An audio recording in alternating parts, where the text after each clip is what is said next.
नमस्कार दोस्तों। हम पढ़ रहे हैं हिंदी साहित्य का इतिहास। हिंदी साहित्य के इतिहास में हमने आदिकाल को पढ़ लिया था। आदिकाल का नामकरण, आदिकाल की प्रवृत्तियाँ, आदिकाल को कितने भागों में विभाजित किया है, राज्य आश्रित, धर्म आश्रित, लोकाश्रित, ये सभी हम पढ़ चुके हैं। अब हमने शुरू किया था भक्ति काल।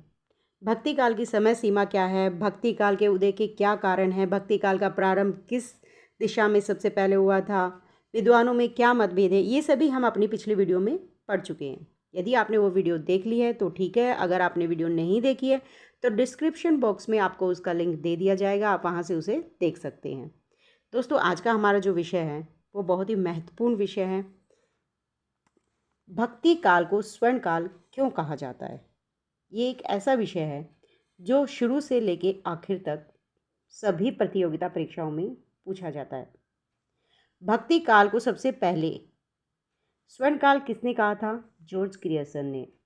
दोस्तों, आगे बढ़ने से पहले चैनल को सब्सक्राइब ज़रूर कर लीजिएगा और साथ में बेल आइकन प्रेस कर लीजिए ताकि अगली वीडियो का नोटिफिकेशन आप तक बिना किसी रुकावट के पहुंच सके।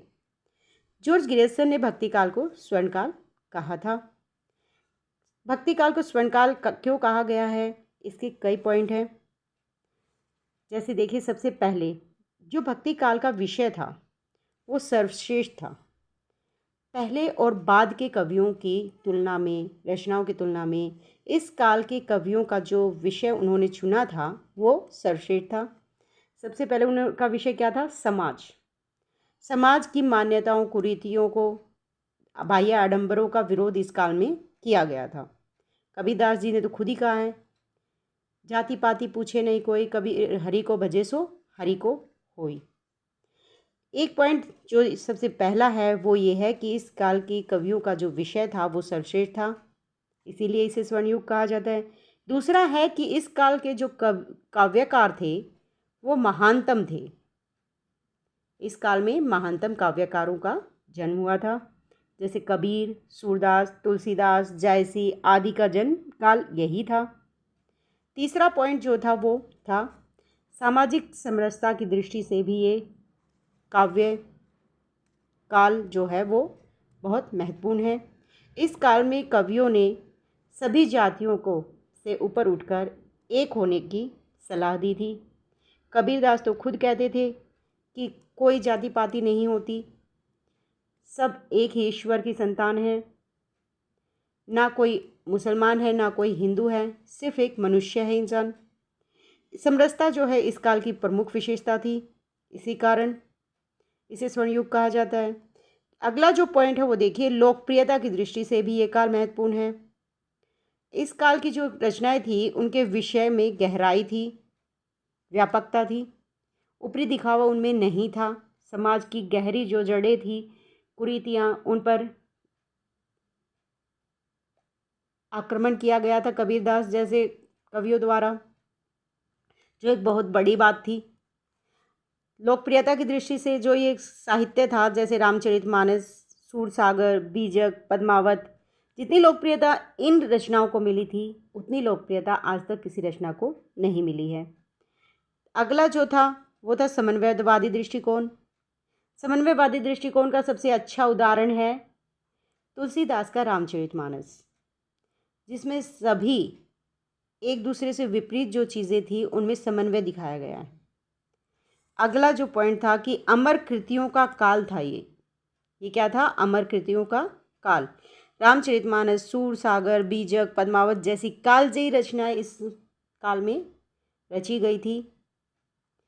मर्यादा व सदाचार की दृष्टि से भी ये काल बहुत महत्वपूर्ण था। रामचरितमानस जो है वो मर्यादा एवं सदाचार का सबसे बड़ा उदाहरण है। इसमें राम को मर्यादा पुरुषोत्तम राम के रूप में दिखाया गया है, जिसमें राम जो है वो एक आदर्श भाई, आदर्श पुत्र, आदर्श पिता, आदर्श बेटे, आदर्श पति, आदर्श राजा, सभी का आदर्श रूप प्रस्तुत करते हुए दिखाई देते हैं। अगली जो पॉइंट था वो इसका ये था कि अनुभूति और अभिव्यक्ति की दृष्टि से ये श्रेष्ठ था। कवियों ने जो अनुभव किया उसी को अपनी रचनाओं में, अपने पदों में व्यक्त कर दिया। कबीर जो थे वो निर्गुण धारा को मानने वाले थे, उनका मानना था कि ईश्वर का कोई रंग रूप आकार नहीं होता। उन्होंने उस रूप को अपने कवियों अपनी रचनाओं में व्यक्त किया। तो तुलसीदास जो थे वो आदर्श राम को भजते थे। उन्होंने अपने काव्य में राम को, सूरदास ने श्री कृष्ण को, और जायसी जो प्रेम के दीवाने थे उन्होंने प्रेम को आधार मानकर अपना पद्मावत की रचना की। तो कुल मिलाकर देखिए जो विशेषताएं इस काल की रचनाओं में थी वो ना इससे पहले किसी काल में मिली और ना उसके बाद। कौन कौन से पॉइंट थे? एक सबसे पहले था इस काल के कवियों का जो विषय था वो सर्वश्रेष्ठ था। महानतम काव्यकार इस काल में हुए। सामाजिक समरसता की दृष्टि से भी एक काल श्रेष्ठ था। लोकप्रियता की दृष्टि से भी समन्वयवादी दृष्टिकोण था। रामचरितमानस, सूरदास, सागर, बीजक, पद्मावत जैसी कालजयी रचना इस काल में हुई। मर्यादा और सदाचार की दृष्टि से भी ये काल श्रेष्ठ था। अनुभूति और अभिव्यक्ति की दृष्टि से भी श्रेष्ठ था। दोस्तों आगे देखिए कि जो हमारा भक्ति काल था उसे किन भागों में बांटा गया है और कैसे। यहाँ से बहुत सारे प्रश्न पूछ लिए जाते हैं।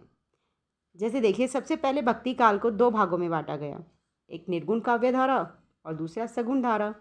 निर्गुण धारा के दो धाराएं थी, ज्ञान मार्गी शाखा और प्रेम मार्गी शाखा। ज्ञान मार्गी शाखा को के जो कवि थे उनको संत कहा गया। प्रेम मार्गी शाखा के कवियों को सूफी कहा गया। कबीर जो थे वो ज्ञान मार्गी शाखा के प्रमुख कवि हैं। ये प्रश्न पूछ लिया जाता है कि ज्ञान मार्गी शाखा के प्रमुख कवि कौन हैं, तो वो हैं कबीर। प्रेम मार्गी शाखा के जायसी। सगुण धारा को भी दो भागों में विभाजित किया गया है, एक कृष्ण काव्य धारा और दूसरी राम काव्य धारा। कृष्ण काव्य धारा के जो प्रमुख कवि हैं वो हैं सूरदास। राम काव्य धारा को फिर से दो भागों में विभाजित किया गया, मर्यादा काव्य धारा और दूसरी तुलसी। जो मर्यादा काव्य धारा के कवि हैं वो हैं तुलसीदास। दूसरी जो राम काव्य धारा थी वो है रसिक काव्य धारा, जिसके रचनाकार कौन है? अग्रदास। दोस्तों वीडियो अच्छी लगी है तो चैनल को सब्सक्राइब जरूर कर लीजिएगा, वीडियो को लाइक शेयर ज़रूर कीजिएगा और साथ में बेल आइकन प्रेस कीजिएगा ताकि अगली वीडियो आप तक पहुंच सके। अगली वीडियो में हम भक्ति काल से ही संबंधित कुछ और प्रश्न लेकर आएंगे। तब तक के लिए धन्यवाद।